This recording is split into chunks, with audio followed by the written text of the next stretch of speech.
Paz e luz, paz e amor, vocês estão sintonizados com a RAM. Eu sou seu radialista Aroni. Estamos lendo o livro O Sublime Peregrino do mestre Ramatiz, psicografado pelo médium Hercílio Mães. Capítulo 17. Por que Jesus teria de nascer na Judéia? Pergunta. Naturalmente, Jesus se deixou influenciar fortemente pela raça judaica em que viera encarnar, embora fosse um espírito universalista. Não é assim? Ramatiz. As raças, os povos e os homens são apenas ensejos educativos e transitórios, que revelam à luz do mundo material as aquisições feitas pelo espírito imortal. Poder-se-ia dizer que a face dos planetas serve para o espírito verificar e comprovar a sua consciência, o que ele já realizou em si mesmo. Desse modo, ele extrai ilações pessoais de sua capacidade, resistência, renúncia, individualidade e do seu talento espiritual. Apura o espírito e passa a cultuar as manifestações que mais se enquadram nos códigos morais dos mundos superiores. Esforça-se depois para anular ou mesmo evitar os ascendentes que lhe retardam a paz e a aventura definitivas.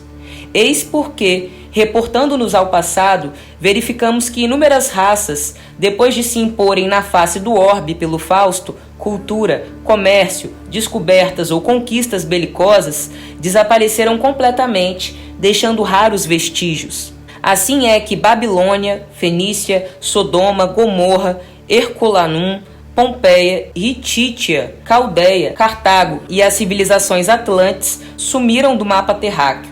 E a Pérsia, Etiópia, Hebreia, Egito e outras velhas nações também começam a oscilar nos seus alicerces, mal sustentando sua glória e poderes tradicionais do passado.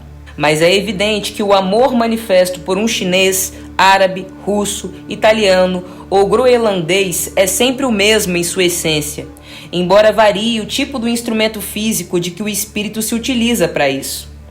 Jesus, portanto, quer fosse judeu ou inglês, revelaria sempre o seu intenso e incondicional amor pela humanidade, malgrado tivesse de manifestá-lo pelas características próprias da raça que lhe fornecesse o equipo carnal.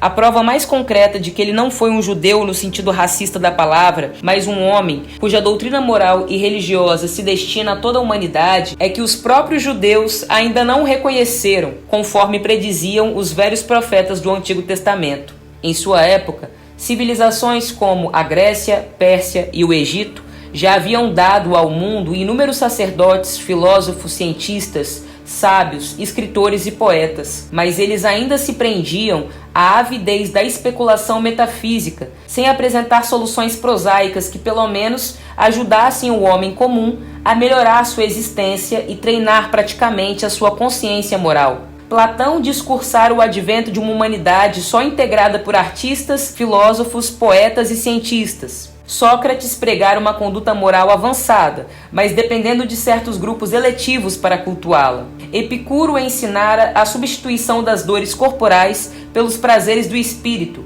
e Zênon explicava o estoicismo na crueza dos sofrimentos, cujas doutrinas, embora louváveis, exigiam, no entanto, muita força de vontade, pertinácia e boa dose de otimismo para sublimar o sofrimento humano e especular sobre a metafísica.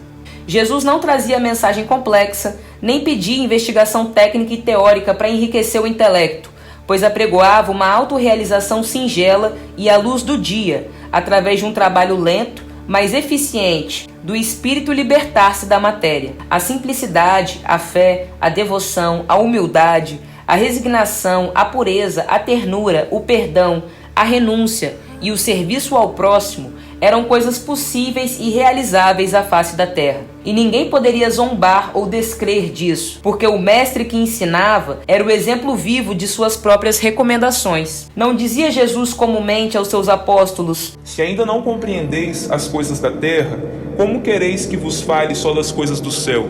Ele era objetivo e suas parábolas versavam sobre coisas tangíveis e assuntos de bom senso, tais como a semente da mostarda, os talentos enterrados, o fermento que leveda, o joio e o trigo, o lobo e o cabrito, o bom samaritano, o filho pródigo, o tesouro escondido, o mordomo infiel, o semeador ou o rico insensato. Não era um judeu predicando para judeus, mas um representante da humanidade dos céus, falando para todas as criaturas, porque sua linguagem até hoje é perfeitamente entendível por todos os povos e raças. Não foi o vaso carnal da raça israelita que condicionou o Espírito de Jesus a uma ética ou temperamento peculiar ou lhe modelou a maneira de ensinar, incentivado por características específicas de um povo. O seu espírito sublime é que iluminou a linhagem biológica do judeu.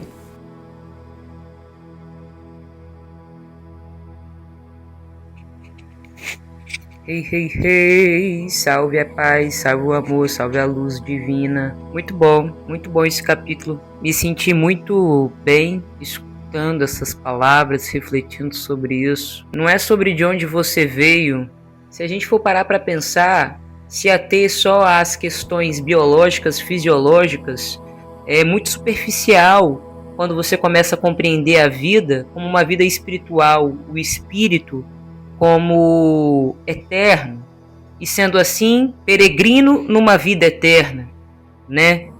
Então, onde quer que a gente está, você veste uma roupa, e essa roupa é só a roupa que você tá, simplesmente. Talvez essa roupa influencie na forma que você vai pintar um quadro, na forma que você vai colorir, as cores que você vai escolher usar, mas é só isso, é só um filtro que vai conduzir uma expressividade. Essa expressividade, ela não é do corpo, ela é da alma.